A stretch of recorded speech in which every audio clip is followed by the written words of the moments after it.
तो चोखो मेला नाम के एक भक्त हुए पंढरपुर में। अच्छा, चोखो मेला जो है ये कोई मातृ गर्भ से इनका जन्म नहीं हुआ। तो चोखो मेला जी जो थे, इनका जन्म कैसे हुआ? इनके माता पिता वे एक ब्राह्मण थे। तो विप्र कुल के दो दंपति दोनों नित्य एकादशी पर श्री पंडरीनाथ भगवान का दर्शन करने जाते थे। एक दिन की बात, पंडित जी के मन में आया कि हम श्री पंडरीनाथ भगवान का भोग लगाने के लिए कुछ आम ले चलें। तो आम लेकर के पंडित जी और उनकी घरवाली दोनों जब मंदिर जाने लगे, तो ठाने प्रेमी हैं भक्तों के कि मंदिर तक आम लेकर के आए, तब तक ठाकुर जी से प्रतीक्षा नहीं हुई। भगवान एक ब्राह्मण का रूप धारण करके बाहर ही चले गए और बाहर जाकर के वो ब्राह्मण दंपति से कहने लगे, हमको बहुत जोर की भूख लगी है, हम बहुत दिन से भूखे हैं, आपके पास बहुत सारे आम हैं, इसमें से 2-3 हमको दे दो। तो विप्र दंपति ने सोचा कोई बात नहीं, 2-3 आम इनको दे देते हैं, बाकी धो धा के फिर पंडरीनाथ जी का भोग लगा देंगे। लीजिए लीजिए भैया, आप लो पाओ। अब जैसे ही ब्राह्मणी ने आम दिया, पंडरीनाथ आए थे उससे फल पाने लगे, लेकिन वो क्या करते, थोड़ी देर तो आम चूसते, पूरा आम नहीं पाते, थोड़ा सा उसमें ब्राह्मणी की गोद में ही डाल देते। और महाराज आधे आधे आम चौंके और चौंक करके उनकी गोद में डालते जाएं। बेचारे ब्राह्मण देवता दंपति एक दूसरे को देखने लगे, बोले कि ये क्या कर रहे हैं? बोले कोई बात नहीं। 2-4 आम पा करके और उच्छिष्ट छोड़ छोड़ करके उनकी गोद में ब्राह्मण तो चले गए। अभी दोनों दंपति सोचने लगे कोई बात नहीं, 2-3 आम बचे, इनको 2 का भोग लगा देंगे। आम ये हमारी गोद में छोड़ गए, इनको बांध लो, कोई जानवर या कोई जीव मिलेगा उसको दे देंगे। अभी इनमें आम बचे हैं, कोई जीव खा लेगा। जैसे ही दोनों आगे बढ़े तो ब्राह्मण तो थोड़े आगे चले गए, पत्नी धीरे धीरे पीछे आ रही थी। तभी उसको अचानक इतना भार लगने लगा, वो जो उसने झोली सी बनाई थी, जैसे उसने देखा मेरी झोली इतनी भारी हो गई, खोल करके देखा तो वहीं एक नन्हा सा बालक था। उसी का नाम पड़ा चोखो मेला। उनका नाम चोखो मेला इसलिए पड़ा क्योंकि भगवान ने आम चौंक करके और गोद में मेल दिया, इसीलिए नाम उनका चोखो मेला। अब इनके कोई माता पिता नहीं है, ये ठाकुर जी ने इनको भेजा है। अब चोखो मेला को देख करके, उस बालक को देख करके ब्राह्मणी ने मन में विचार किया, अगर मैं इस बालक को लेकर के गई तो सब लोग पूछेंगे ये कैसे जन्मा, मैं सबको क्या उत्तर दूंगी? मेरी बात कोई नहीं मानेगा कि झोली में अपने आप आ गया। और इस भय से कि संसार के लोग क्या कहेंगे, उन्होंने उस बालक को एक सुरक्षित सा वृक्ष था उसके नीचे छोड़ दिया, उसको स्वीकार नहीं किया। तभी कुछ चर्मकार वहां से निकल रहे थे, उनमें से एक की दृष्टि पड़ी और उस रोते हुए बालक को देख करके उन्होंने उसको स्वीकार किया और भगवत प्रसाद मान करके एक चर्मकार परिवार ने चोखो मेला जी का पालन पोषण किया। धीरे धीरे वो बड़े हुए। अब क्योंकि उनके माता पिता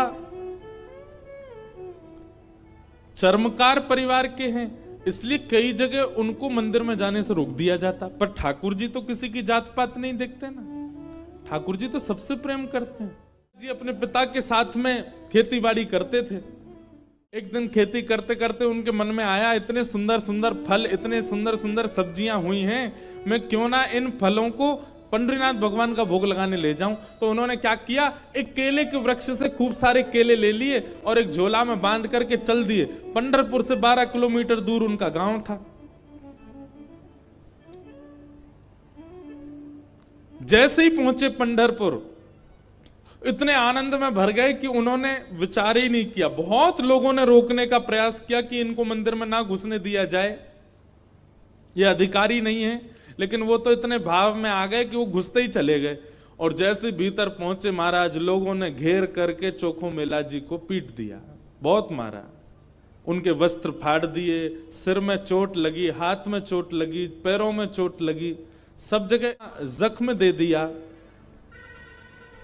चोखो मेला जी रोते रोते वापस आ गए, पर भोग नहीं लगा पाए। शाम का समय चोखो मेला जी अपने सब घावों को, जहां जहां से रक्त निकल रहा था, साफ कर रहे थे और गुस्सा कर रहे थे, अब नहीं आऊंगा आपके पास। बैठ गए हो, ईंट के ऊपर खड़े हो गए हो, इतने सारे अपने आगे जो है धर्म शास्त्र के मर्मज्ञ लगा दिए हैं, वे सब जात पात देख करके दर्शन कराते हैं। खड़े रहो, बने रहो महाराज अपने रूप में, हम तो नहीं आएंगे आपका। अरे कुछ करने थोड़ी आया था, कुछ मांगने थोड़ी आया था, अपने खेत के बढ़िया फल लेकर के आपका भोग लगाने आया था। इतने में ही शांबरी पहने चलते हुए चोखू मेला के पास प्रत्यक्ष प्रकट होके आ गए। मेला के पास आकर के गले में गलवैया डाल करके बैठ गए। ए चोखा, नाम ही भगवान उसको चोखा बोलते। ए चोखा, तो इतना उदास क्यों हो रहा है? बोले उदास? इतना पिटवाया हमको, हाथ पांव सब तोड़ ताड़ दिए हमारे, और अब मेरे घर आ गए हो, मेरे गले में गलवैया डाल करके बैठे हो। ये सब लीला क्यों करते हो आप? वहां क्यों नहीं रोका आपने सब पुजारियों को, पंडाओं को, ये सब ब्राह्मणों को?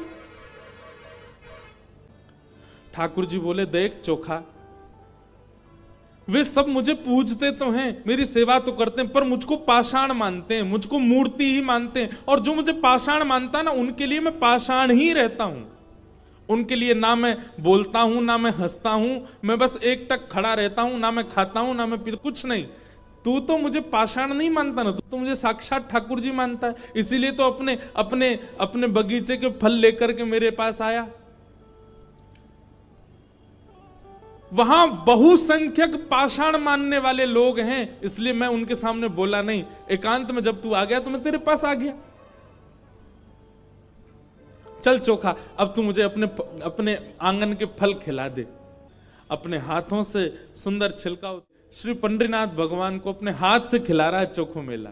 भगवान ने 2-3 केला पाए, और 2-3 केला पाने के बाद में भगवान सुन, अब मत खिला, अब बाकी के जितने बच्चे हैं ये सब मेरी पीताम्बरी में बांध दे, वहां जाकर के पाओगे, सारे मेरे सामने ही पा लीजिए ना, आप बांध करके क्यों ले जा रहे हो, यहीं प्रेम से पालो।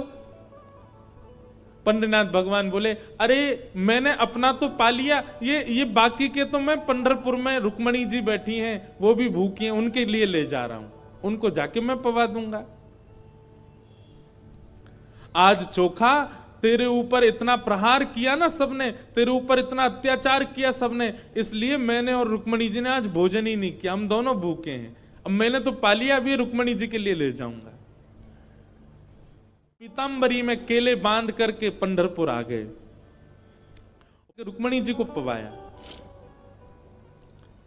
प्रातः काल ब्रह्म मुहूर्त में जैसे ही कपालनाथ भगवान के 4 छिलके पड़े हैं, और केले के सब पंडा पुजारी बोले हम तो कपाट बंद करके गए, ये केला के छिलका यहाँ कैसे पड़े हैं, ये कौन लेके आया? तभी एक उनमें से बोले कल वो आया था ना, एक चर्मकार का बालक, वही अपने संग बांध के लेके आया था इतने सारे केले, उसको सुबह तो हमने मार पीट के भगा दिया, निश्चित ही वो कहीं से रात में आ गया है, और रात में आकर के सब यहाँ खा करके गया है ठाकुर जी के आगे।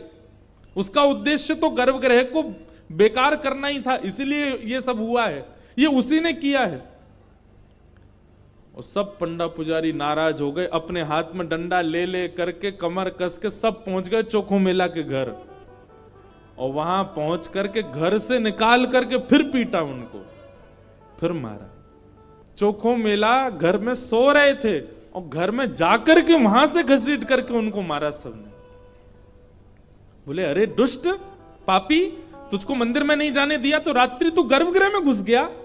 चोखू मेला पिटते रहे, नेत्रों से आंसू बहाते रहे, जय हो पंडरीनाथ, कैसी लीला करते हो, सुबह पिटवाते हो, रात में आकर के खा जाते हो मेरे हाथ से।